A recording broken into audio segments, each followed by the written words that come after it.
I love car games, especially games where I can goof around in free drive with a Fiat 500 with an insane tune that makes it go faster than Mach 5. And if you asked your average Joe, they would most likely call this a pretty standard modern car game. Lots of vehicles, a map you can goof around on, and audio that somehow manages to sound better than an actual car. Seriously though, listen to this. But apart from these high-end games, there's also arcade games. Now I'm not talking about the arcade style games that everyone is used to, such as Forza Horizon, I'm talking about the literal arcade games. This is Horizon Chase Turbo, a retro car game that for most people probably looks like absolute shit, absolutely will give you a headache after playing for more than 3 hours, and somehow still manages to be one of the most fun car games I've ever played. So in this video I'm gonna be talking about why everyone, yes including you, go get one right now, should have at least one actual arcade racing game in their games library.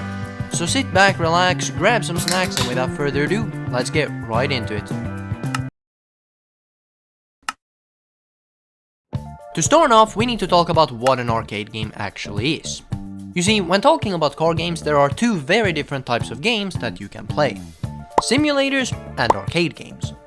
Proper racing simulators, such as Assetto Corsa, are designed with the purpose of giving you a realistic driving experience, which often also means that you only drive the cars on racetracks. These games are not meant to have you goofing around on the map with your 6,000 horsepower Beetle. They are meant to give you an as realistic driving experience as possible. This is where the typical arcade-style car games differ quite a bit. Arcade-style games are not meant to be played realistically. They are meant to goof around in and often also have a lot more cars, so you have a lot more choices. This is where you'll find most of the popular car games that you know of: Forza, BeamNG Drive, The Crew, and Need for Speed. In these games, you can drive a car with more horsepower than an aircraft carrier and casually jump off a mountain without any major consequences. In short, this is what racers practice with. This is where you and your friends strap a jet engine to an ice cream truck and then jump off a mountain. Which brings us to actual arcade games. Unlike the already mentioned games, actual arcade games are probably some of the most unrealistic games you can play. I'm not kidding, Minecraft is probably a better simulation than this. But this is exactly what makes these games so fun in the first place. Think about everything you know about turning in a car game. Now throw that knowledge away, because in this game your wheels can somehow turn 360 degrees and not even drift an inch. Oh wait, that's bigger than mine. This is exactly what makes these actual arcade games, which from now on I will just refer to as arcade games, so fun to play. Everything you know about car games and how a car should act in different situations is completely thrown out the window, because it's completely different in these games. Let's say you're approaching a turn. In a regular game, either arcade style or simulator, you would slow down the car, gear down a few steps, and then turn in a very controlled manner. Well, not in this game, because whenever you see a turn in this game, you just turn all the way in the direction you want to go, maybe let off the gas a little bit, and hope that the Gorilla Glue keeping your car from flipping 700 degrees is strong enough to keep you on the track. One of the things that really makes these games stand out is the way they look. And yes, this will absolutely give you a headache if you play for a long time. You see, while most modern car games use 3D models and hyper-realistic graphics, this game instead uses stuff like scaling and motion on the environment around you to make whatever this is. It works quite well, and it makes you feel a lot faster than if it was just a bunch of 3D models. Now, because the road looks like this, you can't actually see the turns until right before you are about to crash into one of the arrows. I could you not? Now, even though this makes it insanely difficult to turn in some situations, it is also the singular reason why this game feels so different and fun to play compared to something like Forza Horizon. Now, even though the graphics are simple, there are a few levels that actually look really cool because of exactly this. Some of my favorite levels include Night of Angels, Easter Island for various reasons, Pitch Black, Blizzard, and Jörmungandr. Of course, most of the levels in the game are still quite similar to each other, especially if they're in the same location. But still, some of these levels look absolutely stunning because of the way the graphics work.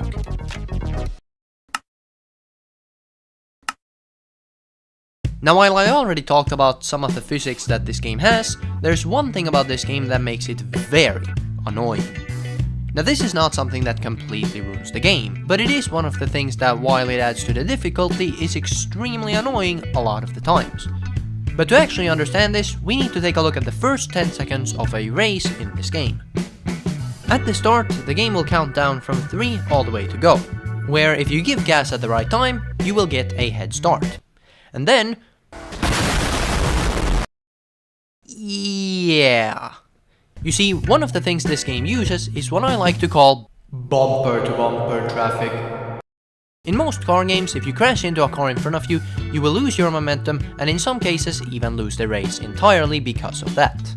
Now back to the clip I just showed you, if you even so much as touch a car in this game, your car is not only gonna lose its momentum, it is going to get launched back further than your average Joe after he was hit by a Ford Raptor with the excuse of freedom.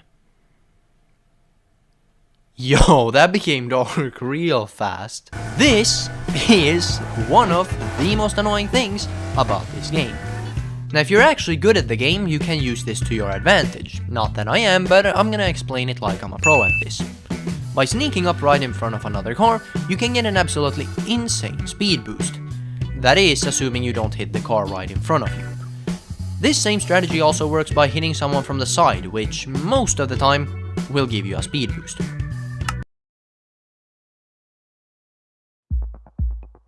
The UI is a lot more important in any game than a lot of people realize. And while every game has its different ways of selecting various game modes, cars and tunes, a lot of times there are 2 things that people want to customize. The car and the color of it. And sometimes the turbo. Now, because a lot of arcade games are designed to be played with direct inputs such as a keyboard, the UI is about as simple as it gets. I mean, my cat could probably navigate to choosing a car and I don't even have a cat. Now, Horizon Chase in particular does also include these upgrade races, which also allow you to put on stuff like a better turbo or a better intake. Although you don't really notice it that much, and you can only choose the upgrade right after you beat the upgrade race, so you can't really count that as customization. Although the fact I can drive around with an F8 police car does immediately make this game the best game ever. Thanks for watching. If you did enjoy the video, I would genuinely appreciate you dropping a like or even subscribing. There's tons of other similar content coming very soon, so if you enjoyed this video, chances are that you're gonna enjoy them too. Also, let me know in the comments below if you've ever played any of these retro car games and which one it was in that case. I'll try to read through as many comments as possible. Originally, I was gonna make a super long video about Horizon Chase Turbo alone, but while writing the script I realized that retro car games as a whole are all some of the most fun car games you can play. But apart from that, have a great rest of your day, keep your hand off your shift knob, and I'll catch you in the next one.